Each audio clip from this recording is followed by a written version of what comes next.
is Sophia. I'm here from my home.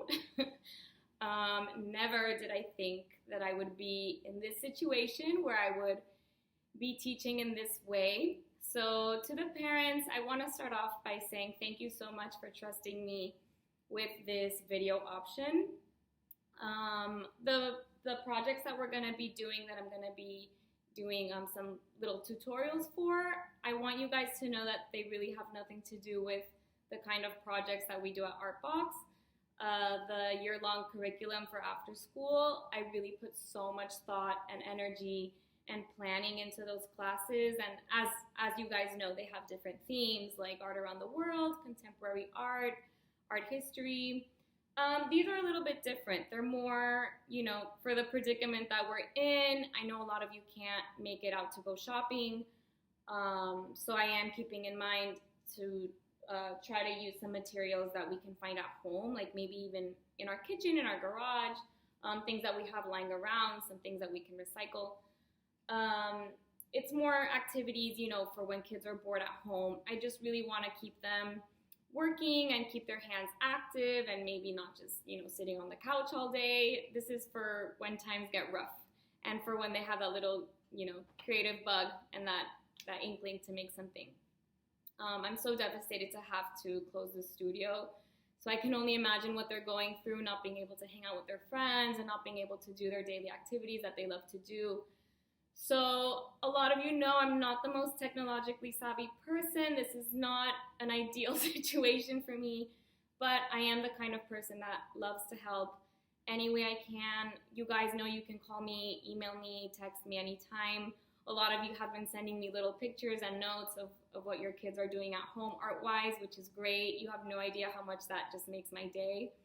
So yeah, like I said, I'm here to help. These little videos hopefully will be of use to you. It's going to be kind of like a test run because I've never done this before.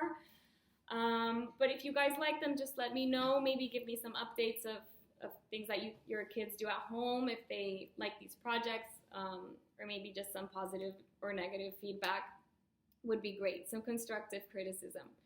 So we'll go from here. And yeah, if you have any questions, you know how to reach me. Let's do this. Okay, so we're going to be starting with a project that I'm going to call the watercolor puzzle, because essentially what we're going to be doing is filling up a whole blank sheet of paper with a lot of bright colors, but we're going to be cutting this paper up into little tiny pieces and then putting them back together any way that you want in any kind of order. So that's kind of the fun part, because you guys get to decide, first of all, what colors you want to use, and second of all, how you want to arrange them on your paper, which will be kind of like your composition. So you do need one for your background, which is where you're going to be putting your pieces on, and then you need another sheet of paper that's going to be for the actual colors, which we're going to be painting. So with the paper, you can basically use any kind of paper that's for mixed media or watercolor paper. Watercolor paper would be great, but I know it's kind of hard to find. If you don't have watercolor paper at home, you can also use cardstock. It just has to be a little bit thicker than regular printer paper, because the water is obviously not going to work on the printer paper. It won't hold it. So anything that's a little bit thicker. For example, here I have some cardstock pieces. You can kind of hear it. It's a little thicker. And this is just mixed media. I don't even have watercolor myself. So I'm going to cut these up into little pieces. These 4 pieces were originally one big one. So I'm going to have this one for my background. These 4 smaller ones I'm going to actually paint on. And I'm going to show you now the other materials that we need. Obviously watercolors, but we need liquid watercolors. If you don't have liquid watercolors, you can use regular ones, or I would even suggest food coloring. Because these liquid watercolors, the thing that makes them unique is that they're super, super saturated. And you guys, we've used these in class, if you've been to my class. If you have gloves and you're going to be using these, I would recommend using gloves. I don't have any, but these do stain your fingers. And it's kind of hard to take out if you don't have, rubbing alcohol or warm water. It's a little bit annoying to have your fingers covered in different rainbow colors. but they do work really beautifully and the colors are so strong. That's why I love using them. If you have food coloring, the same thing. Sorry. If you have food coloring, the same thing. I recommend gloves, right? So the colors that I have are red, orange, yellow, green, blue, and purple, but you can use any colors that you want. And for those of you that have used these before, you know how beautifully they come out when they mix. So I'm going to be showing you how to do that also in a little bit. To pour them into, if you have one of these little palettes at home, these are great. You can even find them at the dollar store. If not, anything that can hold like little paper cups, anything disposable like that, you could use as well. You need a cup of water, obviously, to dilute the paint. And then some glue in the end to glue your pieces onto the background, some scissors to cut them up, and a ruler is optional. You don't really need this, but for those of you that love your straight lines, then maybe something like with a straight edge or a ruler will be perfect to make your different shapes. So we're gonna get started. I'm gonna pour the paint into my palette. So I have red, and I kind of like to keep them in order, like the warms together and the cool ones together, because sometimes since they're liquid, they might like hop over and like go into each other's little space. And if that accidentally happens and they get mixed up, you don't want to mix your cools with the warms because you're gonna get like an ugly kind of brown that you don't want. So I even put them like on different sides of the palette. Also because when you pour these, you can't really tell what color they are. I'm going to show you in a second. I'm going to switch the angle. You can't really tell what color is which because they're so saturated. Oh, I already got it. They're so saturated that they almost just all look black because they're so dark. But you'll see that when we put them on the paper, you'll be able to tell exactly which color is which. So I'm going to start painting and showing you how to mix the colors. So I'm going to switch for a second. Okay, so now that we have the different angle, you can kind of see what I was talking about with the paint. You see how dark it is especially the cool colors. This is supposed to be green. I put two blues by accident, but either way, they basically look black, right? So I'm gonna pour a green one around here. These are my warms. The warm colors you can kind of tell, red, orange, and yellow. But they look a little bit different when we actually start using them with our brush. So these are the papers that I had shown you before. You don't have to cut them up so many times. I cut them up into 4. The reason I do is because I'm gonna be doing like different color schemes. So I like to do my cools in one, my warms in another, just like I mentioned before, because if we mix the colors up too much, it's gonna be yucky. So I wanna keep them a little bit separate for now. All right, this is how to use these liquid watercolors if you never have before. You want to wet your brush first. What I like to do is even wet my paper. I like to get it like a little section at a time. So I'm going to just do this little corner. How about we start with cool colors? So this is going to be a blue. This is what's so pretty about these. I always say in class, let me get it a little closer. They look a little bit like fireworks at first, because when you pour, it just like spreads, it spreads by itself. So what's nice about these is that they kind of have like a mind of their own. The more you keep wetting them, the more they start spreading. And then we can just go back and forth and start adding new colors. The rule with watercolors is that the more water you add, the lighter it's gonna be. So look, for example, with this green, look, you can even go like this and move it around. So much fun. You can do this for hours. Well, I could. The more that you move the paint around, it kind of just works on its own. You don't really have to think of what to do except adding water constantly, and then just dropping in new colors. But you see how it just starts to move around on its own? It starts to look really, really beautiful. If you don't like how it looks, you could always take your paper towel, dab it, and because it's so wet, it almost erases. It's kind of like a way to erase and start over. So just wet like this. Gonna keep adding more colors. I like really bright colors. So I add a little bit of water to make it move around and to spread it. And I love the way that they kind of move in with each other. because you can still kind of see all the separate colors, even if they're mixing. Again, you can use your brush to drag them outwards. What you don't want to do though, I would recommend avoiding like mixing way too much with your brush. The brush is kind of there to help you. It's kind of like a little guide, but you don't want to mix it like when you're mixing your blue and red acrylic paint to make purple. You don't want to mix like you're baking, right? You just kind of want to pull them, and look, it's buckling a little bit. So what I do when that happens, just try to lift it and make it spread. You can keep doing this for a long time until you kind of get like the colors that you like, the pattern that you like. Don't worry about it too much, because again, this kind of just has a mind of its own. All you're really doing is kind of watching the colors blend, watching them move around. Of course, if you like one color in particular more than another, then you can use that one more. And we're just gonna try to get all the colors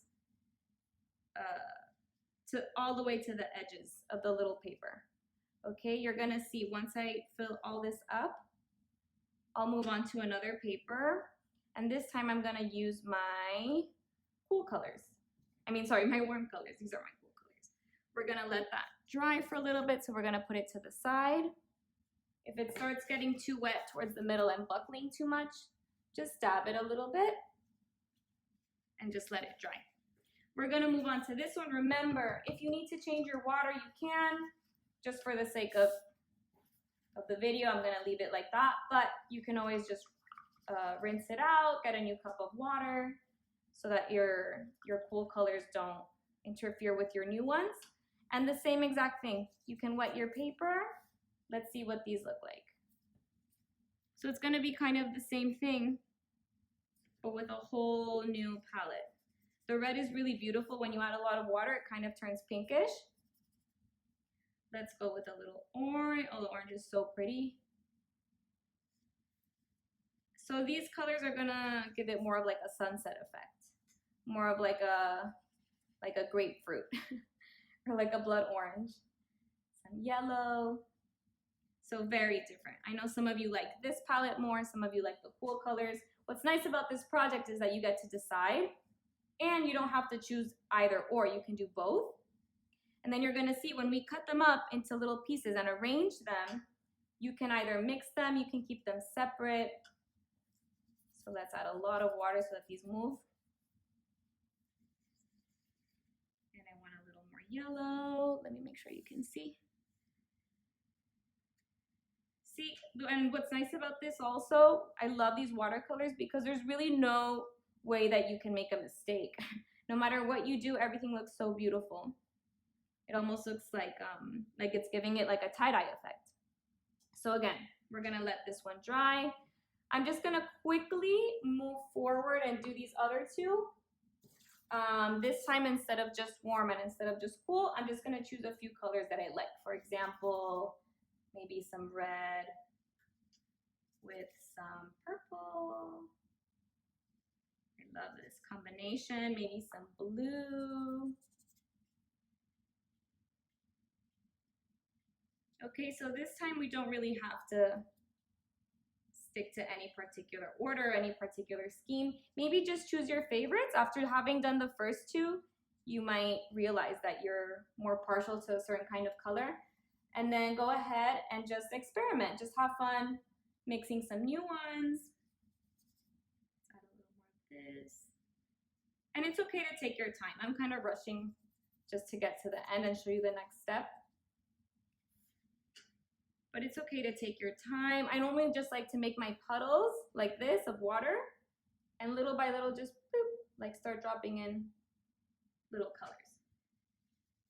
And I always say this to you guys in class, when you work with watercolor, no matter if it's liquid or if it's the kind that come in the palettes, you always need like at least 80% water, 20% paint, right? It's not like acrylic paint where you need a lot of paint on your brush constantly. With watercolor, it's more about the water. The water, in this case, is your best friend. So here we go. Let's dab it here so we don't make too much of a mess. And then we're gonna put this one to the side.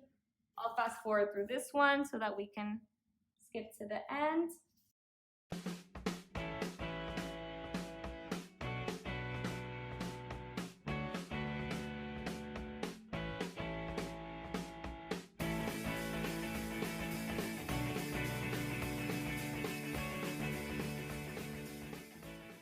All right, here we go. So here we have 1, 2, 3, and 4. What we have to do now is wait for them to dry a little bit before we go ahead and chop them up. Because if we start dabbing them too much, I know you guys, some of you are impatient. If we dab them too much, we're gonna get rid of some of the color. So let's just wait a little bit. If you have a backyard, maybe you can put them outside, let them dry in the sun, and just get back to them in a few minutes, check up on them. When they're completely dry, we can move on to the next step, okay? Okay guys, so now that these are dry, what I'm gonna do is start to cut them up in little pieces. I'm gonna grab my ruler. What I'm gonna do is make a little triangle. You can grab any of the colors, any one that you wanna start with. I'm gonna make a little triangle like this, okay? This is the triangle that I'm gonna use again and again and again to trace onto my other pieces of paper and cut out all my puzzle pieces. Do you need to do triangles? No. Can you do any shape that you want? Yes. Does it need to have straight edges? No. Can you do circles? Can you cut out your name? Of course, you can do anything that you want. This is just an example that I will be showing you, just so you can get an idea of what the puzzle is gonna look like. But now that you see what the second part of the project is, you can get your own ideas together. So you can maybe start picturing what you might like onto your own background. I know a lot of you like to do hearts, flowers, that's perfectly fine. Just keep in mind that it's gonna have all these colors that you can use. Maybe start thinking of what color you want to, which colors you wanna put with which combinations you wanna make, and then we can start arranging them on our sheet of paper. I'm gonna fast forward really quickly so that we can get to the end and you can see the final results.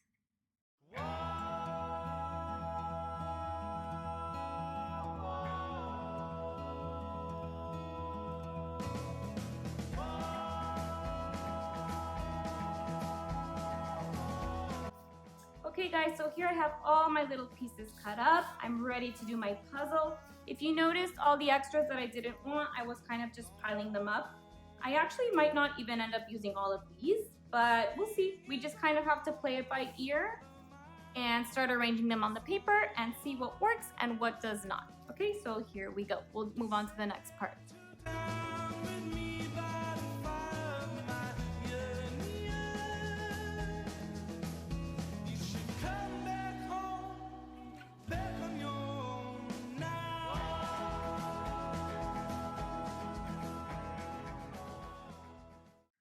Okay guys, so as you can see, I pretty much filled up my whole entire sheet of paper. What is going on now that you're gonna notice is that even though you put enough glue, some of the little edges are like flapping up.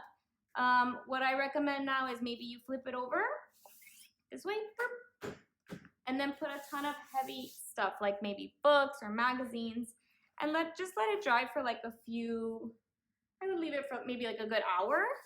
And then that way when you lift it up and you come back, it'll be nice and flat. You guys know that in the studio we also use Mod Podge, like a nice layer to make sure all the flaps are sticking nice and flat and they stick to the surface.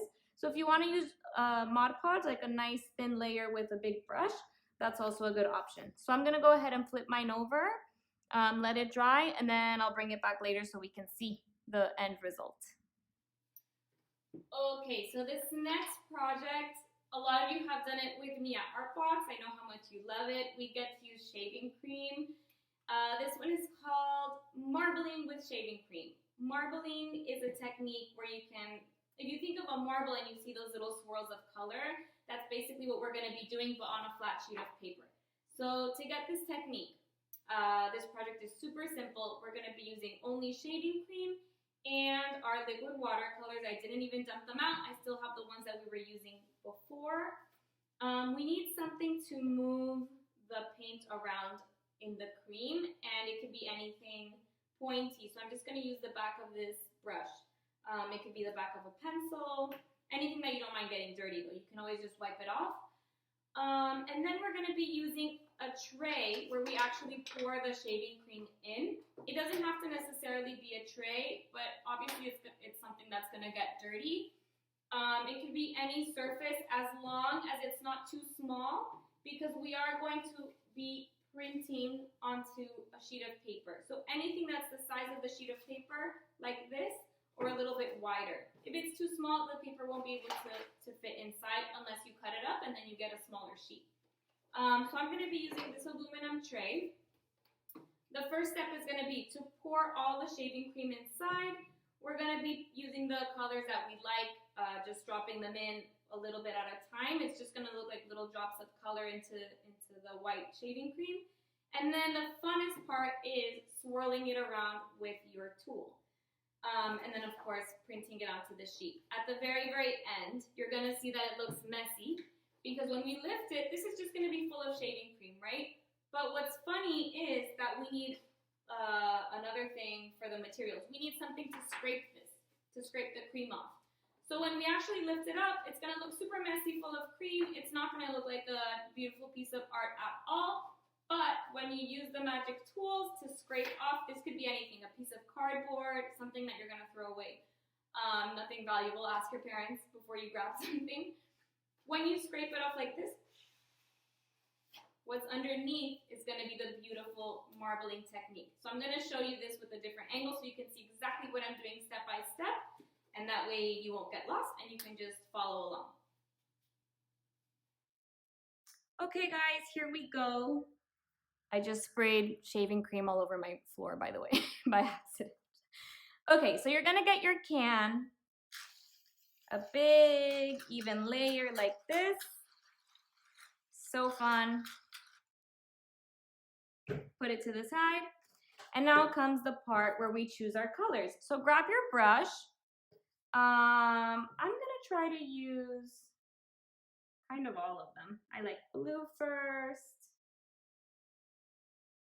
And you just kind of wanna dip them in.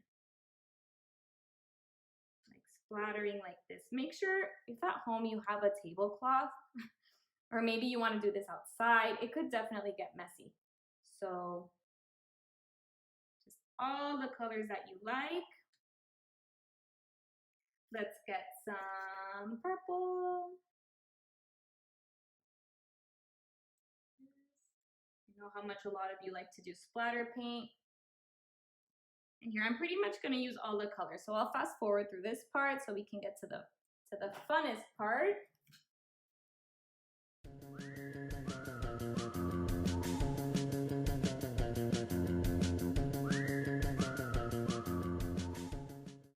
All right, guys. So now comes the funner part where we get to swirl it. I forgot to mention, if you also want to use food coloring, remember it works almost the same as the liquid watercolor. So now I'm going to get the back of my brush again, and this is the best way to swirl it around. I like to start at the top left corner, go down, up, down, up, down, up, almost like a snake motion, like this. And you're going to immediately see how it starts to swirl all the colors. You see? Once you do this a few times, do the same thing, but the other way around, so side to side. And then it might start reminding you of like those little swirls that you see in a marble. You see? And what's nice too is that the colors don't mix too much. Try to go a little slowly.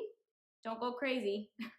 I know some of you would love to do that. But if you go a little bit slowly, you can still preserve some of those beautiful colors. It won't mix up too much. I'm actually gonna leave it just like this, just to see what happens. Do I know exactly what it's gonna look like? No, but that's the fun part of this project. We're gonna see at the very end. All right, this is a full sheet of cardstock paper. If you wanna cut it up to make it smaller, you could even like fold it in half. It's up to you. I'm gonna use the full thing for now. you're gonna just slightly press it. The paper, what it's gonna do, it's gonna absorb all those colors. So we're gonna press it just like that. You don't have to press it too much.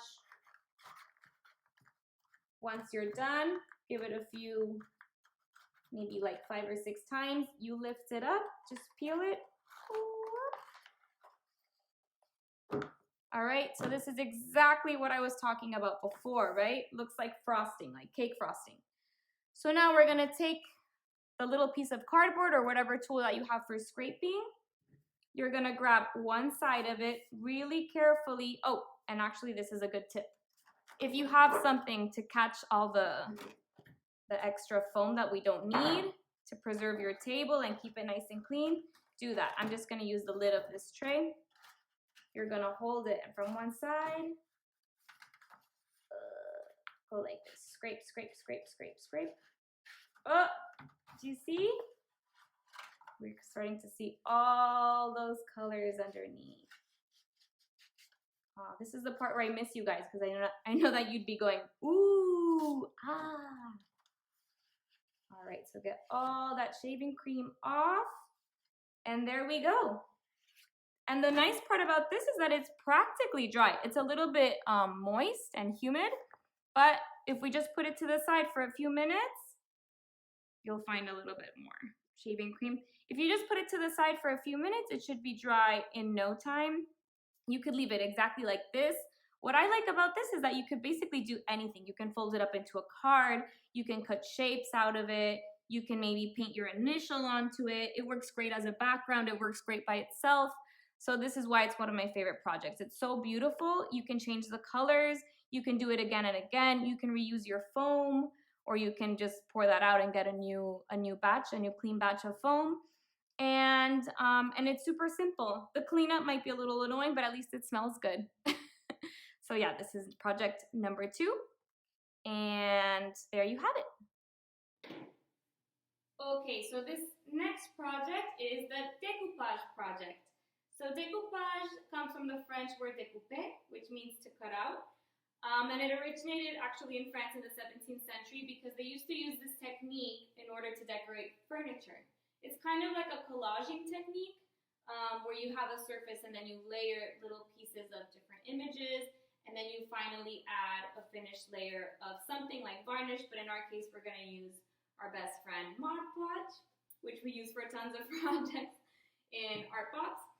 So you do need something that's going to serve as a vase. So in my case, I have this little glass vase that's actually, it's from the dollar store, so it's $1. It's super cheap, really easy to find. But if you don't, maybe you can look around your house. For example, I have this aluminum tin can as well. That's from like coffee capsules. If you have something like this and it's not transparent, that's not a problem. But what I do recommend is putting a layer of gesso before you do the découpage.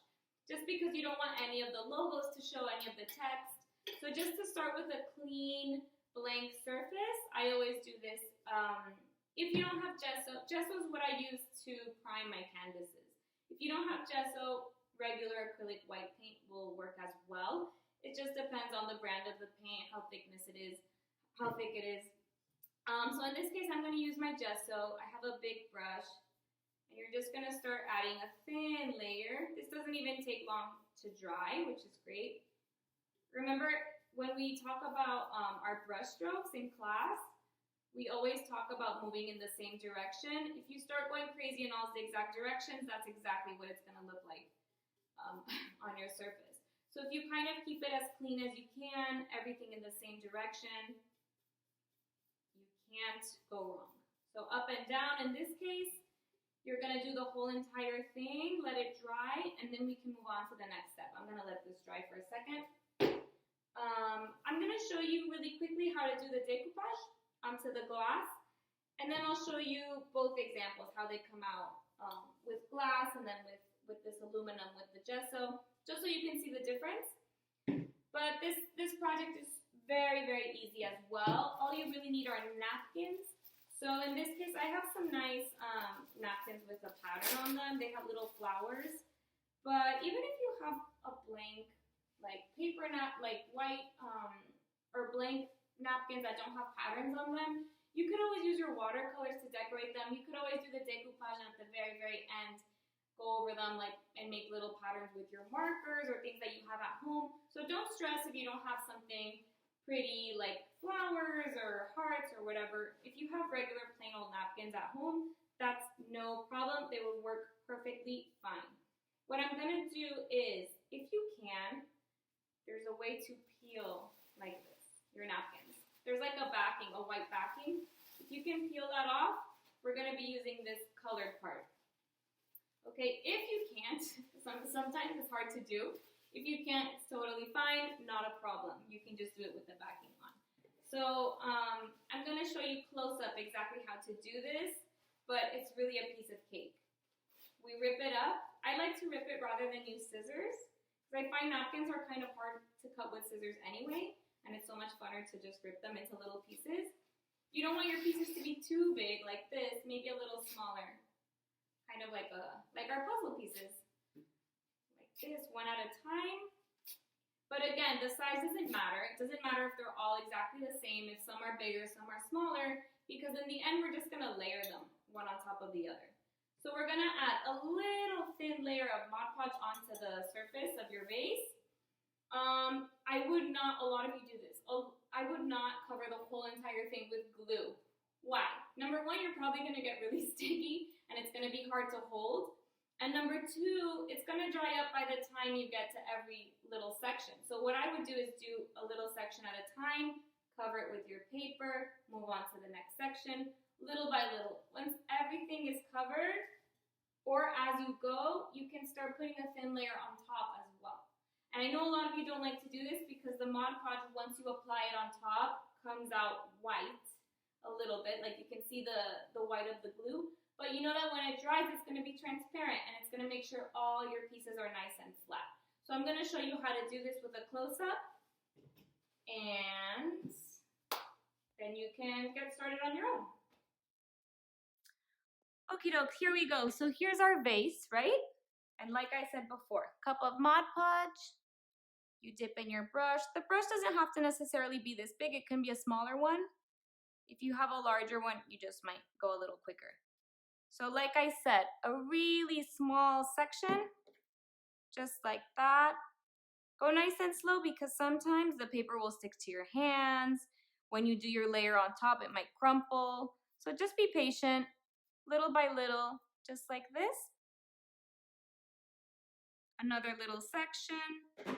And remember, if they overlap, that's not a problem. It's actually probably better so that you don't leave any little spaces blank. Sometimes once you start putting the Mod Podge, it's kind of hard to see those blank transparent spaces.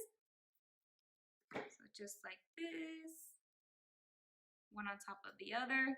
And since the layer of the napkin is so thin, it sticks really easily. So like I was saying before, you're gonna see that it starts to maybe get a little bit white once you put the Mod Podge on top. But as soon as it dries, it's gonna be really nice and see-through. And actually, if you're using the glossy kind of Mod Podge, it might add a little bit of shine to it too. More so than if you're using the matte. So here we go. I'm gonna cut a little more pieces. I'm gonna do a little more gluing. And you'll see what this looks like in a few minutes.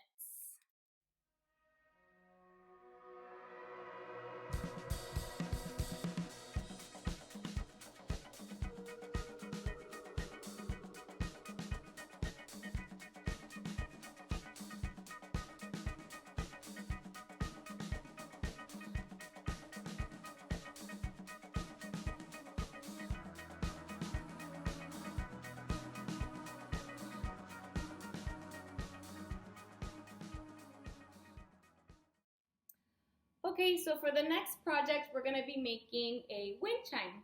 So you might have to go outside. I just went outside and got this branch from my backyard. It doesn't necessarily have to be a branch. The size doesn't matter either. If you have like an extra hanger lying around at home or anything that can be used like a wooden dowel, just anything that really you can hang things from. So as long as it's something straight that eventually will attach a little rope to so you can hang it. It's just gonna be like a decoration for your house. or your bedroom. So I'm gonna start with this branch. I like how it probably will give it like a natural feel to it. And again, we're gonna be using acrylic paint, which is what we use in the studio. It's a little bit stronger than washable. Washable paint won't really work on something like this. So I'm just gonna I chose a few colors that I like. I'm gonna start with this turquoise, for example. And then it's up to you guys to create your own pattern. Remember to paint over tablecloth or something that can get messy, not like a nice rug or anything like that. So you get to decide however you want to paint. If you want to add patterns, remember we always talk about patterns like dots, stripes, zigzags, whatever you want to use. I think a great idea would be to do all your colors first, kind of like the base. And then eventually maybe you can go over something with something a little bit lighter like white or like really light, any kind of pastel color with a smaller brush. That's probably a better idea so that it can stand out a little more. So I'm gonna go ahead and paint this before moving on to the next step. Again, you guys can do whatever you want. This is just gonna be an example to show you. So I'm gonna paint the whole branch, show you guys how it comes out, and then I'll tell you what to do next.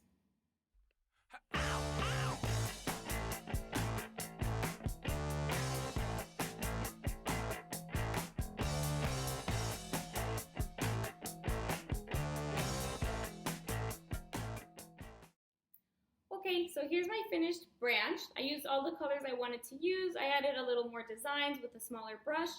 It's still a little bit wet, so I'm gonna put it to the side until it's completely finished drying. And in the meantime, we can move on to the next part, which is whatever you chose for your hanging portion. So I have yarn that I'm gonna use to attach to the branch. I have in different colors, but if you don't have something like this at home, that's okay. You can use any kind of string, any kind of rope. It doesn't really matter the length, the width, as long as you can tie it around whatever you're using. If you have something thin enough and something that you want to thread through, like I know a lot of you have beads at home, or maybe you could even use like Cheerios, like anything that really could be threaded through, then that'd be great. That's something that you can use. In my case, I'm going to be using pieces of sea glass. So they look like this. They're like in different colors. I have like some blue ones, some green ones, some that are like a little bit white. Nothing too big or too heavy because that's just not going to work. So I'm gonna put those aside and only use my little ones. And normally I would be hot gluing these, but I know that some of you your parents aren't around to hot glue things for you. So maybe we can use clear tape, which works just as well. I'm going to show you how to use the tape and how easy it is to attach all your pieces and how well it's going to work onto your string. Oh, and besides this, I just thought we could also use our leftover puzzle pieces. So these are great because they're so colorful, they're so pretty. I didn't want to throw them away. We could always save these for a different project. And even if you don't like your original shapes, you can cut these into maybe seashells or feathers, or you can just change it up or different shapes.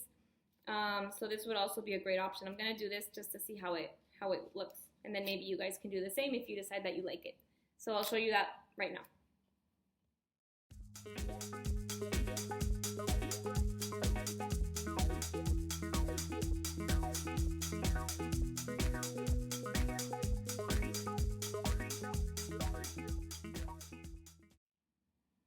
Okay, so here's the finished product in case you want to take a look. It's not too shabby. I actually really like how the little watercolors come out. I ended up cutting them a little bit smaller, just so they would kind of match the size of the sea glass.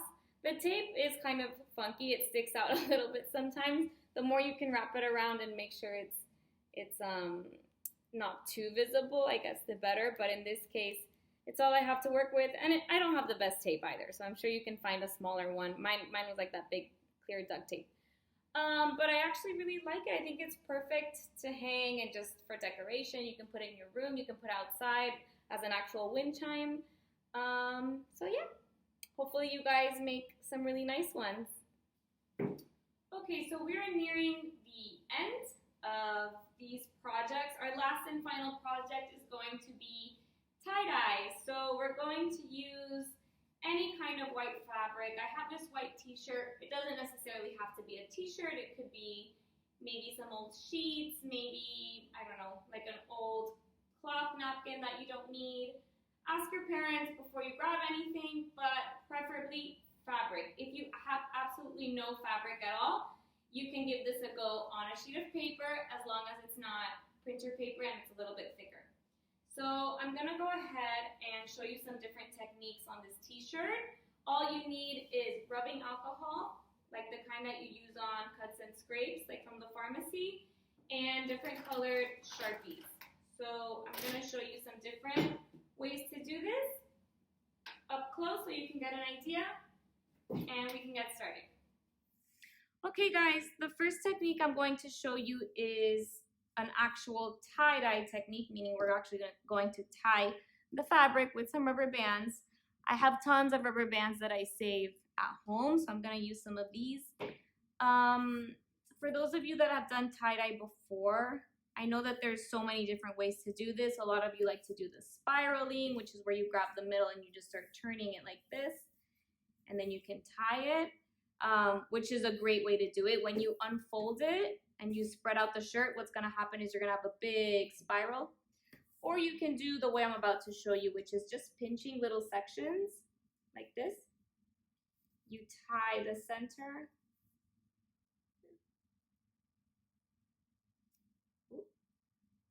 And then you keep grabbing more and more fabric and adding more rubber bands. So what's going to happen to this, I hope, is that when you unfold it, it's going to have like rings, almost like a ripple effect. So you're going to get a little bit lower than this, add another one right beneath.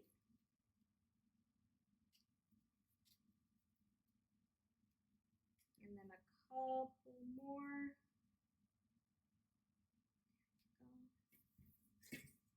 You see? I'm only going to do it on this side. This is just to give you an idea of what this effect looks like. And then I'm going to just do some without rubber bands in case you don't have any at home. And of course, what's fun about tie-dye is that you can also experiment. There's times where I don't even know what I'm doing and I just tie rubber bands everywhere to see what will happen. And it's almost like a little experiment. It's kind of fun to see what happens. Usually it's a good result. There's really no way you can go wrong with tie-dye. So anything that the rubber band is touching is going to remain white. So we're gonna just leave those three on there like that for now. I'm gonna take my Sharpies and I'm going to start adding, we'll get back to this later. Over here on this side, I'm just gonna start adding like different patterns. And kind of like in a mandala shape. Like we talked about this in class, how sometimes it's easiest to start a pattern from the middle and then grow outwards. Also keep in mind the color choice, the colors that you use, because these will ultimately blend a little bit with the rubbing alcohol. So you kind of just want to go around and around and around and keep adding. Right now I'm just adding like little short strokes, but you can really add whatever you want. You can make them a little bit bigger. To this one. You can make them go in different directions. As long as you kind of stay in that circular pattern. Let me try adding over here some colors. Okay, so this part's a little tricky. You want to make sure you get as much color as you can. Maybe even like going inside the folds. Sometimes it's hard because if you don't add enough color, what's going to happen is you're probably going to get more white than you want to. So just try to add enough. I'm going to kind of stick to warms over here, like warm colors like orange, red.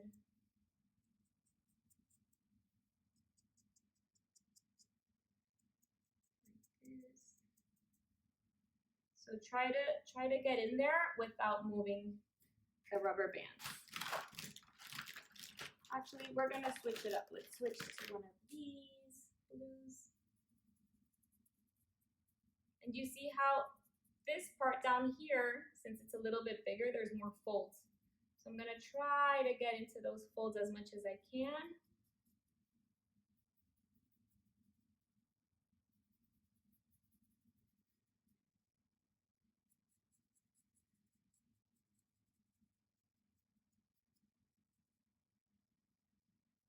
Okay. And now I'm gonna show you what happens when we start to pour the rubbing alcohol. So what I have is like a little cup that I'm using. Ideally, if you have something to spray, like one of those little travel size spray bottles, that'll work great, especially on these flat ones. Or even like a spoon. You can use like a plastic spoon to start pouring as much as you want. We're gonna start here and kind of start in the middle to see how it starts to spread. If you think you need more color, look, you could already see how pretty the pink is getting lighter. If you think you need a bit more color, you can go ahead and add some on top and maybe give it another little pour. And I think the more that you experiment, you're gonna start to see which colors you like the best. For example, I can already tell right off the bat that I love this one because it makes it start off dark and then get lighter and lighter as it moves, as it spreads, as it moves away. And I also love this green because it's really dark and then it almost turns into like a lime, like a yellow. So it kind of gives it that firework effect. Okay, let's try this one. I'm just gonna pour the rubbing alcohol. I'm not gonna take out the rubber bands just yet. I'm gonna leave it in there, let it soak. And I'm gonna do a few more really quickly, just so I can fill up the shirt a little bit more. And then I will definitely come back and show you the end result. Okay, so I waited a little bit longer for this one to dry. This is the one that had the rubber bands, so you could see the effect. I actually love this one. Here's our one from before, and I made a few more little firework shapes, so let's take a look and see how these come out when I start pouring. Oh, there's some here, some on this one. Let's get a little more on this side. This one up here. Oh, I love that green one.